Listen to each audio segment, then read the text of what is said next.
अरे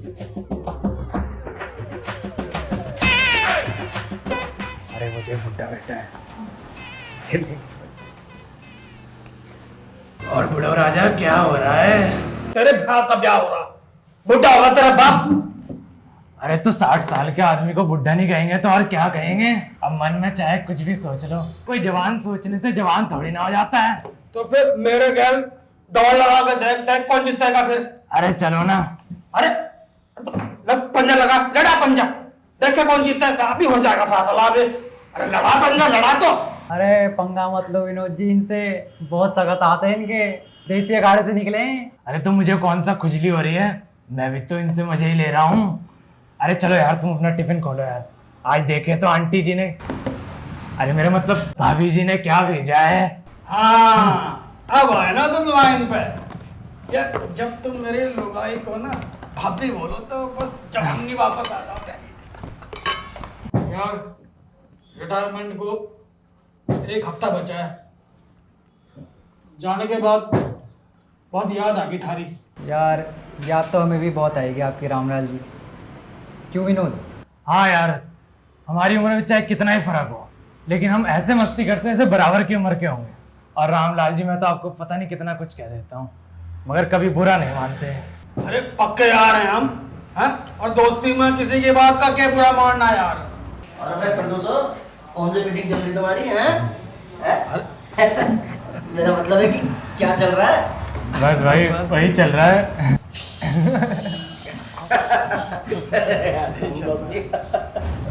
घंटू ना खाना खा। अरे नहीं नहीं, आप लोग करिए, मैं घर से करके आया हूँ। अच्छा मैंने सुना है कि 1 हफ्ते के बाद आपकी रिटायरमेंट है। हाँ भाई, अब होने को कौन टाल सके।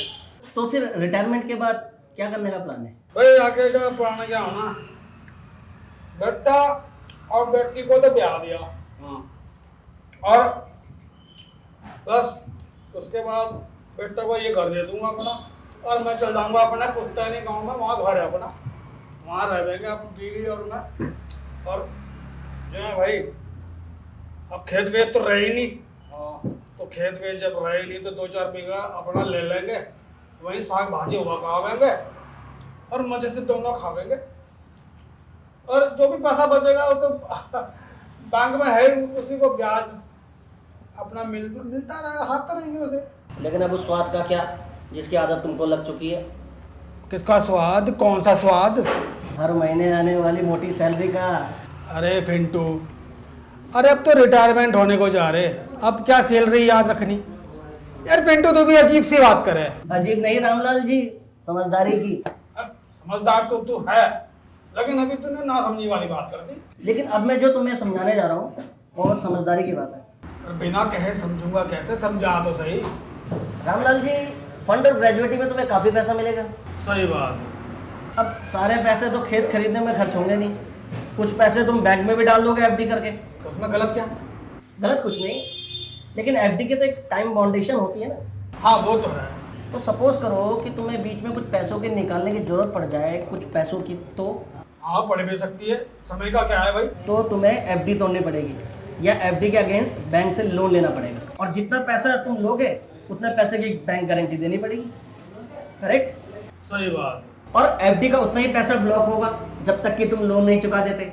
बदले में लोन लिए हुए पैसों का ब्याज भी देना होगा, वो अलग। ये बात भी सही है, लेकिन फिंटू तू कहना क्या चाह रहा? मैं ये कहना चाह रहा हूँ कि तुम अपने सारे पैसों की एफडी ना करवाकर कुछ पैसा कहीं और इन्वेस्ट कर दो, ताकि बचत के साथ तुम्हें हर महीने आमदनी भी होती रहे, और तुम्हें भी लगे कि भले ही नौकरी से रिटायर हो गया हो, मगर सैलरी भले ही ना आ रही हो, लेकिन कुछ ना कुछ तो पैसा आ ही रहा है। भाई बात तो तुमने मेरी जी की कर दी, पर क्यों कर ये तो समझा यार। तुम अपना पैसा म्यूचुअल फंड में इन्वेस्ट कर दो, इक्विटी और डेट फंड दोनों में। भाई म्यूचुअल फंड के बारे में तो मुझे कुछ पता नहीं है, और जिस गली में, जो गली कभी देखी नहीं है, उस गली में जाके फायदा क्या है? और अगर समझ में आ गई और फायदा का सौदा हुआ तो फिर बढ़ जाएंगे उस गली में, फिर क्या देखना। और भाई फिंटू, हमारे मतलब का भी कुछ है, ये सब इस बुढ़ाऊ को ही बताएगा। तो विनोद तुम्हारे मतलब का भी है और रोहन तुम्हारे मतलब के भी। तो फिर हमें भी समझा दो पिंटू भाई, म्यूचुअल फंड में इन्वेस्ट करने का क्या फ़ायदा है? तो तुम तीनों ध्यान से सुनो, तुम तीनों को समझाता हूँ कि इक्विटी फंड और डेट फंड होता क्या है। हाँ हाँ बताओ। बताओ भाई क्या होता है? Ramlal, equity fund mutual fund की वो स्कीम है जो कि निवेशकों का सारा पैसा खासकर शेयर्स या कंपनी के स्टॉक्स में निवेश करती है। इन्हें ग्रोथ फंड यानी कि वृद्धि फंड भी कहते हैं। वो तो सब ठीक है पिंटू, लेकिन ज़रा ये डेट फंड के बारे में भी ज़रा बता दे। हाँ क्यों नहीं, और सिर्फ आप ही को क्यों भाई, विनोद और राहुल तुम भी ढंग से समझ लो। हाँ क्यों नहीं, समझने में क्या अर्ज है। देखो, debt fund actually fix deposit की तरह होता है। वो कैसे? वो ऐसे रामलाल जी कि आप जब बैंक में अपना एफडी करवाते हैं तो वहां आपका पैसा 5 या 10 साल के लिए फिक्स कर दिया जाता है, जिसके ऊपर आपको एक निश्चित ब्याज मिलता है और उस पैसे को आप निश्चित समय से पहले कभी निकाल नहीं सकते। हाँ वो तो है, अगर निकालते हैं तो ब्याज टूट जाएगा और जो रिटर्न सोचकर हमने जमा किया था उसमें घाटा हो जाएगा। करेक्ट, लेकिन डेबिट फंड में ऐसा बिल्कुल नहीं होता। तो फिर कैसा होता है? एक्चुअली डेबिट फंड का सारा पैसा फिक्स्ड इनकम सिक्योरिटीज के अंदर निवेश किया जाता है, जैसे कि कंपनियों में, वित्तीय संस्थाओं में और सरकारी महकमों में। और ये जो पैसा म्यूचुअल फंड उनको देता है वो एक तरह से बतौर लोन दिया जाता है, जिसके बदले में म्यूचुअल फंड उनसे ब्याज वसूलती है। ओते की जैसे बैंक वाले अपने कस्टमर को लोन देने के बाद कस्टमर से ब्याज वसूलते हैं वैसे? हाँ भाई, म्यूचुअल फंड के लिए ये कंपनियां, वित्तीय संस्थान और सरकारी महकमों में एक तरह से कस्टमर ही तो हुए। और इस बीच में रामलाल जी को पैसे निकालने की जरूरत पड़ जाए तो इसमें आप कभी भी अपना पैसा वापस निकाल सकते हैं। रिटर्न आपको उसी समय उस रेट के हिसाब से मिल जाएगा। ये तो पूरा का पूरा फिक्स डिपॉजिट की तरह हो गया पिंटू भाई। ना रामलाल जी, बैंक की तरह इसमें नहीं होता। बैंक की तुलना में डेबिट फंड का रेट ऑफ इंटरेस्ट ज्यादा होता है। भाई फिर तो इक्विटी फंड से ज़्यादा अच्छा तो डेट फंड है। इसमें इन्वेस्टर का पैसा सेफ भी है और अच्छा रिटर्न भी मिल रहा है। लेकिन क्या?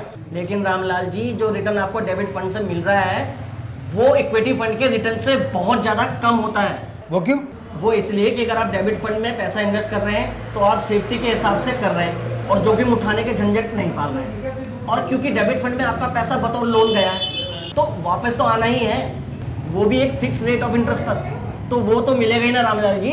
भाई बात तो सही है, मगर आपका पैसा अगर इक्विटी फंड में इन्वेस्ट हो रहा है तो वो सारा पैसा शेयर बाजार में जा रहा है, जहां बाजार तो कभी ऊपर तो कभी नीचे जा रहा है और उसी हिसाब से आपका रिटर्न भी ऊपर नीचे आ जा रहा है। तो वहां आपका रिटर्न कोई फिक्स तो नहीं है, लेकिन बढ़ने के ज्यादा चांस है, घटने के बहुत कम है, क्योंकि मार्केट हमेशा डाउन तो नहीं रहता ना।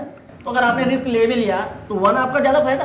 बात तो तेरी सही है पिंटू, पर मेरी उम्र का आदमी इसमें रिस्क ना ले सके अब मेरे भाई। सही कहा रामलाल जी, क्योंकि अब जो बात मैं आप तीनों को समझाने जा रहा हूँ वो उम्र के हिसाब से इन्वेस्ट करने को लेकर है। सही कह रहा पिंटू भाई, पैसा कोई पेड़ पे थोड़ी ना लगता है, बड़ी मेहनत से कमाना पड़ता है। हाँ पिंटू भाई, अधूरे ज्ञान के साथ अपना पैसा फंसाने के बारे में सोचना भी बेवकूफ़ी है। तो पिंटू भाई, ये इन्वेस्टमेंट में उम्र का क्या लोचा है? तो फिर ध्यान लगा के सुनो, क्योंकि इस बात को समझना तुम तीनों के लिए बहुत ज़रूरी है। क्योंकि म्यूचुअल फंड में इन्वेस्टमेंट करने से पहले तुम तीनों को, उम्र वाले ग्रुप के लोगों को ये जानना बहुत ज़रूरी है कि पैसे कहाँ इन्वेस्ट करें, इक्विटी फंड में या डेबिट फंड में। तो बताओ ना पिंटू भाई, मैं बहुत एक्साइटेड हूँ जानने के लिए। तो पहला पॉइंट होता है एज, जिसमें इन्वेस्ट करने वाले को ये सोचना चाहिए कि वो किस उम्र का है और करियर में किस लेवल पर काम कर रहा है। और दूसरा पॉइंट है रिस्क, मतलब कि एपिटाइट, यानी कि उसमें जोखिम उठाने की क्षमता कितनी है। और तीसरा पॉइंट है डिस्पोजेबल इनकम, यानी कि उसके पास पैसों की व्यवस्था कितनी है। जैसे? चलो इन तीनों पॉइंटों को समझाने के लिए एक थंब रूल का इस्तेमाल करता हूँ, आप लोगों को आसानी से समझ में आ जाएगा। इसलिए उदाहरण के तौर पे तुम तीनों के उम्र के हिसाब से लेता हूँ। हाँ, ये ठीक रहेगा, इससे थोड़ा जल्दी समझ आएगा। ठीक है, तो पहले 25 से 44 साल की उम्र के लोगों को देखते हैं। रोहन, तुम्हारी कितनी उम्र है? 25 साल। 25 साल, ठीक है। तो सपोज करो कि तुम्हारे पास 100 रुपये है। हाँ ठीक है। और तुम म्यूचुअल फंड में इन्वेस्ट करना चाहते हो, तो तुम एक काम करो, 25 रुपये तुम डेट फंड में करो और 75 रुपये करो तुम इक्विटी फंड में। वो क्यों? क्योंकि तुम्हारे अंदर रिस्क उठाने की क्षमता है। तुम 25% डेट फंड में डालकर उससे अच्छे रिटर्न्स के साथ सेव भी कर सकते हो और 75% लॉन्ग टर्म के लिए इक्विटी फंड में डालकर रिस्क उठाने के साथ साथ ज़्यादा रिटर्न्स कमाने के चांस भी ले सकते हो। वैसे भी यार, तुम तो अभी यंग हो, इतने ज़्यादा खर्चे भी नहीं होंगे और डिस्पोजेबल इनकम के साथ रिस्क उठाने की क्षमता भी है तुम्हारे अंदर, तो तुम तो 100% इक्विटी फंड में इन्वेस्ट कर सकते हो। बात तो ठीक है तुम्हारी पिंटू भाई, मेरी एज का कोई भी आदमी ये रिस्क आराम से उठा सकता है, क्योंकि वो लॉन्ग टर्म तक वेट कर सकता है। आई एग्री पिंटू भाई। ओके, तो मैं बात करता हूँ विनोद से। विनोद, तुम्हारी उम्र कितनी है? वैसे लगता तो नहीं हूँ, लेकिन हूँ 45 साल का। ओके, तो नेक्स्ट ग्रुप को लेते हैं हम, 45 से 49 तक का। चलेगा। अब जैसे कोई व्यक्ति है मिडिल एज का, विनोद जैसा, तो थंबनेल के हिसाब से इस व्यक्ति के उम्र के व्यक्ति को 50% करना चाहिए डेब्ट फंड में और 50% करना चाहिए इक्विटी फंड में। लेकिन 50-50 क्यों?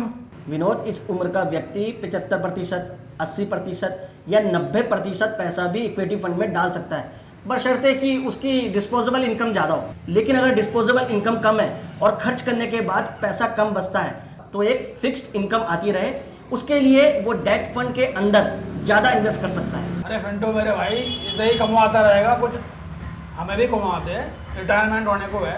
रामलाल जी, अब आप ही के पास आ रहा हूँ, आपकी उम्र कितनी है? अरे फिंटू, मेरी उम्र क्यों पूछ रहा है? बेड़ा गर्क करेगा यहाँ। अरे ऐसा क्यों बोल रहे हो रामलाल जी? देखो, उम्र तो आपको बतानी पड़ेगी, क्योंकि अब मैं आपको आपके फ़ायदे के बारे में बताने जा रहा हूँ। तो भाई फिंटू भाई, अब कान खोड़ के सुन ही लो फिर। भाई 59 तो पार हो ली, 60 को होने जा रहा हूँ। हाँ देखा, आ गए ना अपनी औकात में। अरे तो चुप ही रह फिंटू भाई, काम की बात बता रहे, सुन ले। रामलाल जी, अब जो लोग रिटायरमेंट के करीब हैं, यानी कि 58, 59, 60 साल के, हाँ, ऐसे लोग चाहें कि वो डेट फंड के द्वारा अपनी इनकम को जारी रखें, और इसके लिए लिक्विड फंड है जहां से आपको अच्छी इनकम आ सकती है रेगुलर बेसिस पर, और आप डेट फंड के अंदर ज़्यादा पैसा इन्वेस्ट कर सकते हैं। बस फिंटू भाई, अब बड़ा काम तो हो लिया, अब कोई चिंता की बात नहीं है। अब तो भाई खेत भी ले लेंगे और म्यूचुअल फंड के डेट फंड में निवेश भी कर लेंगे, और मैं और मेरे लोग आए मजे करेंगे चने के खेत में। तो आप क्या सोच रहे हैं? समझ तो आप सब कुछ गए होंगे, तो जाइए, समझिए और निवेश कीजिए, चाहे इक्विटी फंड में या डेट फंड में। लेकिन आप हमारा वीडियो जरूर देखते रहिए, क्योंकि आगे हम म्यूचुअल फंड से रिलेटेड कई और जानकारी आपको देंगे। तब तक हमारे चैनल को लाइक कीजिए, शेयर कीजिए और सब्सक्राइब कीजिए। Thank you.